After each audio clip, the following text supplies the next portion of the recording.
Kapag nawalan ng preno ang sasakyan habang nagmamaneho, ano ang dapat gawin? Maraming tao ang nagsasabi na iliko ang kotse sa gilid ng kalsada o banggain ang guardrail para huminto. Mali ito. May ilan din na nagsasabing buksan ang pinto at tumalon palabas ng kotse. Maling-mali at napakadelikado. May iba naman na hinahatak agad ang handbrake. Mas delikado ito.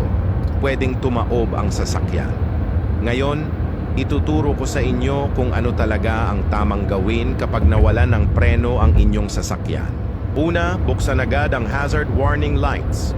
Para alam ng ibang sasakyan sa paligid na may problema ka, hawakan ng mahigpit ang manibela gamit ang isang kamay para hindi lumihis ang direksyon ng kotse.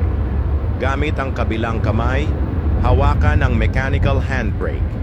Pindutin ang button sa handbrake at dahan-dahang hatakin pataas, tapos ibaba. Ulit-ulitin mo lang ang paghatak. Ito ang tinatawag na paunting paghinto, hindi bigla ang preno. Sa ganitong paraan, dahan-dahan at ligtas na hihinto ang kotse.